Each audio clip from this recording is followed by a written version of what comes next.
इतने सुंदर हमारे भगवान शिव पार्वती लग रहे।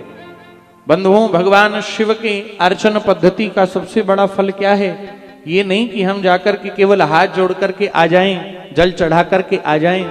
शास्त्र एक बात कहता है, भगवान शिव के शिवालय को सींचने के लिए जाएं, पूजन करने के लिए जाएं, तो नाना प्रकार की वस्तुओं के अभिषेक से भगवान शिव प्रसन्न हो जाते हैं।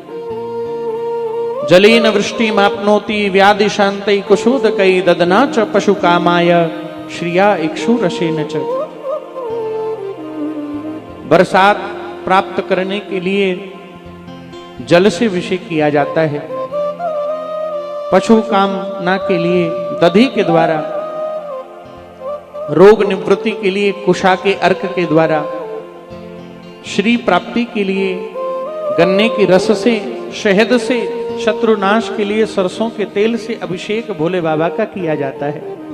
अन्य बहुत वस्तुएं हैं, लेकिन अभिषेक करने का सबसे बड़ा फल पता है क्या है? ये नहीं है कि हमने वस्तु चढ़ा दी और भगवान से अभिष्ट की प्राप्ति कर ली, नहीं। आज के बाद यदि भगवान शिव को पूजो तो एक भाव में आपको बता रहा हूं, प्रेम से बोलो राधे राधे। भोले बाबा के परिवार में जरा जाकर के देखो तो सही, बड़े पुत्र हैं कार्तिकेय जी और छोटे हैं गणपति जी। कार्तिकेय जी का वाहन है मयूर और बाबा अपने कंठ में धारण करते हैं सर्प। अब मयूर और सर्प का परस्पर वैर है, देख ले तो छोड़ते नहीं। गणपति जी का वाहन मूषक और बाबा के कंठ में सर्प। अब सर्प यदि मूषक को देख ले तो छोड़ेगा नहीं। और तो और भैया, बाबा का वाहन जो है वो है बैल नांदिया और देवी मैया का वाहन है सिंह, और सिंह यदि बैल को देख ले तो 36 को आंकड़ो है।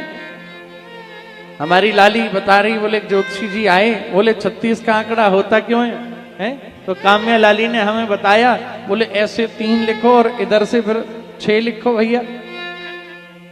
तो सब पीठ करे बैठे हुए, प्रेम से बोलो राधे राधे। तो परस्पर बैर है, तो बोले बनेगी कैसे? लेकिन कभी आपने सुना पढ़ा देखा कि भोले बाबा के परिवार में परस्पर शत्रुता हुई हो? नहीं, परस्पर प्रेम है। आज के बाद यदि भगवान शिव की आराधना करने के लिए जाएं तो एक ही चीज कहना, हे देवादिदेव महादेव, हे मेरे महाकाल बाबा, जैसे आपके परिवार में अनेकता होने के बाद भी एकता है, शत्रु भी जहां प्रेम से रहता है, ऐसी ही कृपा मेरे और मेरे परिवार के ऊपर कर दो। क्योंकि परिवार में सब अलग अलग बुद्धि के हैं, अलग अलग स्वभाव के हैं। किसी को बहुत प्रेम आता है तो किसी को बड़ा क्रोध आता है, कोई दिन कहता है तो कोई रात कहता है। सबकी बुद्धि, सबके विचार अलग अलग हैं। लेकिन यदि आपकी कृपा हो जाए तो बैरी भी प्रेम से रहने लग जाता है। इसलिए आज के बाद जब जब शिव जी की आराधना करो, शिव परिवार की, तो यही मांगना, मेरे घर में भी परस्पर प्रेम हो जाए, आनंद हो जाए। ये भगवान शिव से मांगने के लिए सबसे बड़ा यही एक वरदान है। करदम जी उत्पन्न हुए ब्रह्मा जी की छाया से। जब ब्रह्मा जी ने कहा ना कि आप सृष्टि को आगे बढ़ाओ, तो करदम जी ने कहा, बोले मैं तो भगवान का भजन करना चाहता हूं।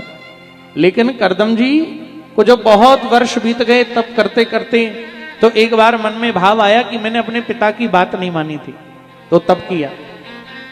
तो भगवान नारायण प्रसन्न हुए और कहा, बोले क्या चाहिए? तो भगवान नारायण ने कहा कि मांगो क्या चाहिए? करदम मुनि कहने लगे कि मैं विवाह करना चाहता हूं। तो बोले अभी क्यों करना चाहते हो?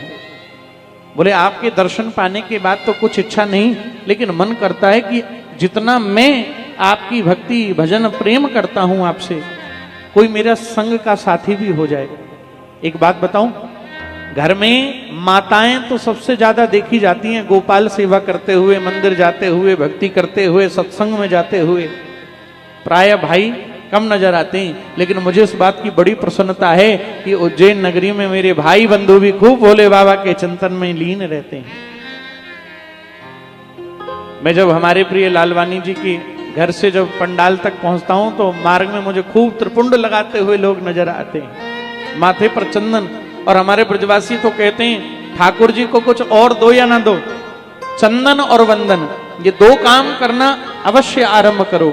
माथा कभी सूना ना रहे, माथे पर चंदन हो और ठाकुर जी के चरणों में दोनों हाथ जोड़ करके वंदन हो। इतना तो कर ही सकते हैं। आप मत बैठो 4-4 घंटे, आप मत जाओ रोज मंदिर, लेकिन चंदन और वंदन ये हमारी संस्कृति है। चंदन और वंदन होगा तो सब उत्तम है।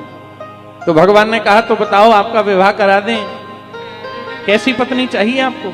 तो कर्दम मुनि कहने लगे, बोले जितना प्रेम मैं आपसे करता हूं ना, जितनी सेवा करता हूं, मुझसे भी ज्यादा आपसे प्रेम करने वाली, आपकी सेवा करने वाली कोई ऐसी पत्नी दे दो। संबंध ढूंढो तो ऐसा मत ढूंढना कि केवल धन ही धन हो। संबंध ढूंढो तो ऐसा मत ढूंढना कि मैं लेकर के आऊं किसी को ब्याह करके, तो वो कन्या, वो स्त्री खूब सारा धन लेकर के आए। मुझे तो ऐसा लगता है कि जब आप साक्षात लक्ष्मी को ही अपने यहां ला रहे हो तो फिर किसी और धन की आवश्यकता नहीं होती। लक्ष्मी जी आ रही हैं तो और क्या लक्ष्मी लाएंगी? लक्ष्मी जी साक्षात आ रही हैं तो किसी और चीज की आवश्यकता नहीं। और ज्यादा मांग करोगे तो संदूक में फिर बंदूक आती है। प्रेम से बोलो राधे राधे।